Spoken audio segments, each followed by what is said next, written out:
Welcome to the Rugby Obsession Deep Dive. Today, we are strapping ourselves in, Yeah, right into the front row. absolutely. We're talking about pure, unrelenting dominance, and our mission today is pretty clear. Yep. We are unpacking that, truly stunning performance by the Springboks against Ireland in the Autumn Nations series. Specifically, how they leveraged that deep historical identity, that commitment to forward power, and just, turn it into modern destructive mastery. And this isn't just about one match, is it? No, not at all. When you look at the sources, what you're really seeing is a commitment that goes back decades. It's the perfect execution of that KISS principle. Keep it simple, stupid. Exactly. When the pressure is at its absolute highest, you fall back on our core strengths.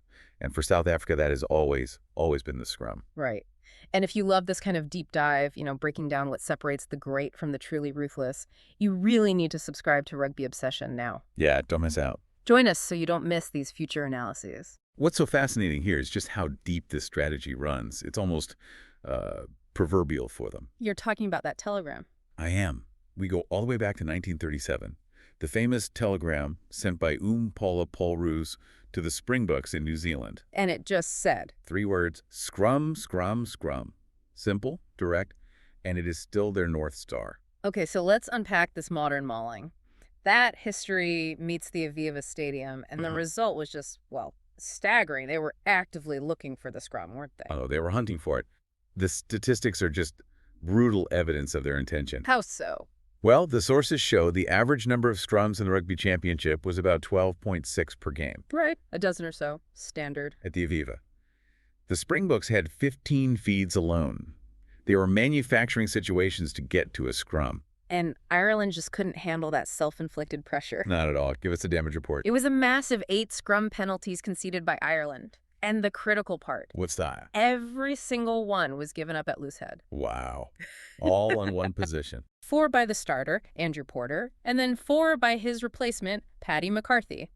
And those 8 penalties, they broke down into 5 pure penalties, 2 advantages, and 1 penalty try. That's just catastrophic. It completely warps the game. It's exhausting. To show you how relentless that pressure was, Porter and McCarthy were sin-binned and interchanged 4 times. Like a wrestling tag team. Exactly. Constantly swapped out to face the next wave, but the result was always the same. So let's get specific. Tactically, how?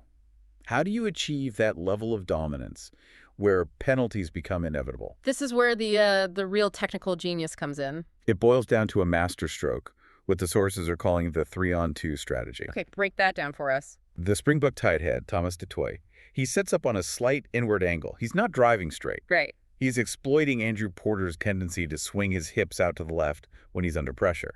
So instead of a wall hitting a wall, they're finding a weak point and turning it into a hinge. Precisely.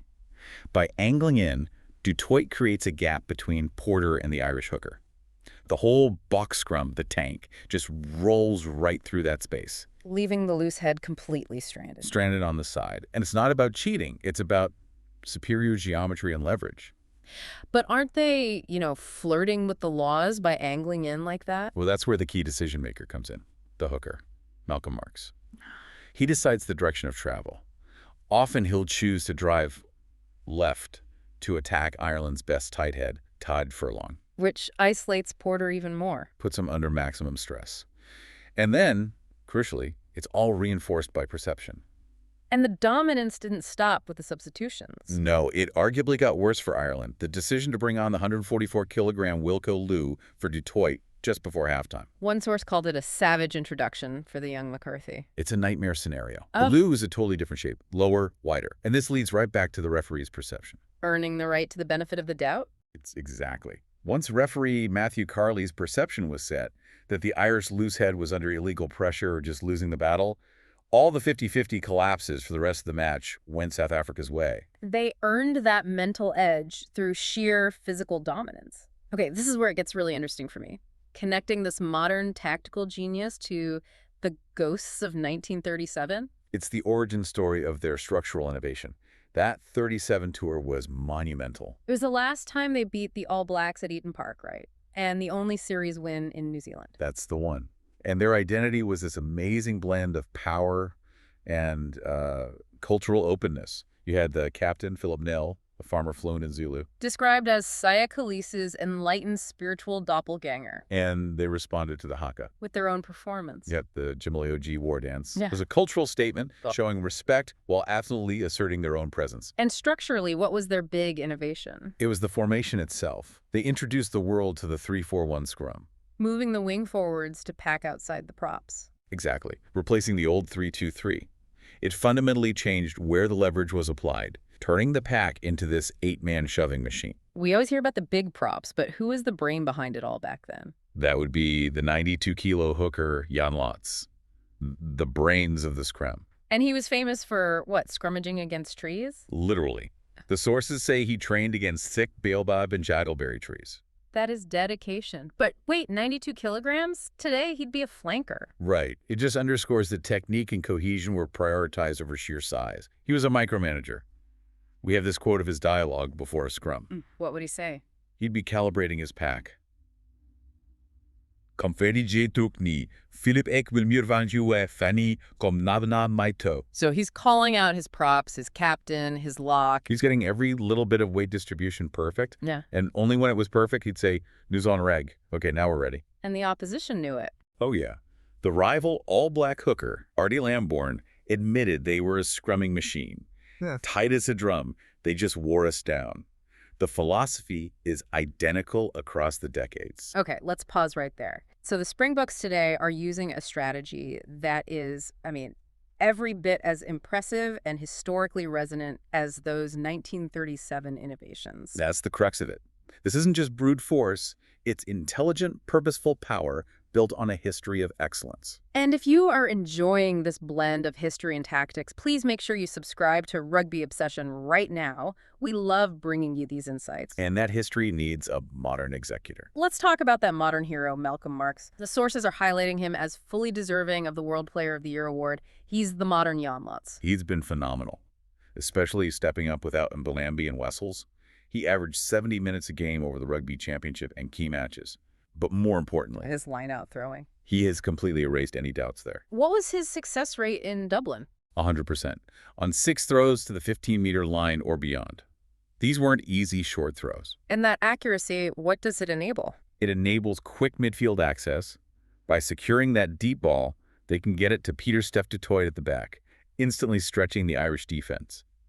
That combo of line-out accuracy and scrum destruction makes him the most complete hooker in the game. Without a doubt. But while we're celebrating South Africa's success, the sources flag a huge issue for Ireland moving forward. A big conundrum. This result exposed a real succession problem in their front row. Their premier tight heads, Furlong and Beelum, are 33 and 34. Right.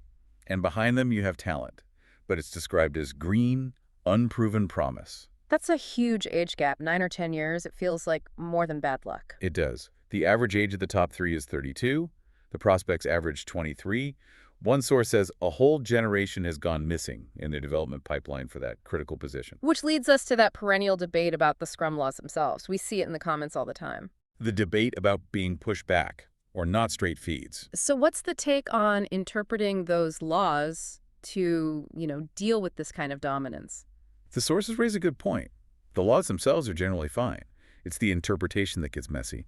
Penalizing a team just for going backwards isn't actually in the law book. But it feels like it is sometimes. Referees treat it as a loss of control, which can lead to a penalty. If you really want a faster scrum, the simplest fix suggested is just enforcing the not straight feed rule more strictly. Force both hookers to actually strike for the ball. Exactly. It removes the advantage of just loading up the shove. And what about that angling, the 3-on-2 strategy we saw? That's seen as sort of inevitable in an asymmetrical contest. The simplest fix there. Just insist that all front rowers stick to their original binds on engagement. So that would force the packs to stay square? It would make it much harder to step around the corner or use those inward angles so effectively. It targets the leverage, not the result of the shove. So to wrap this all up. Look, South Africa today, just like those 1937 tourists, they embrace innovation across the park.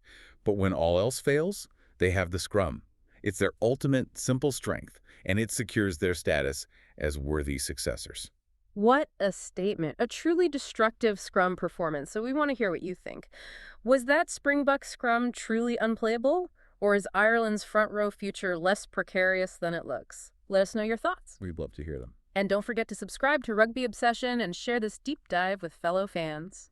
Thank you for listening to the Rugby Obsession Deep Dive, and we will look forward to you listening to our next episode.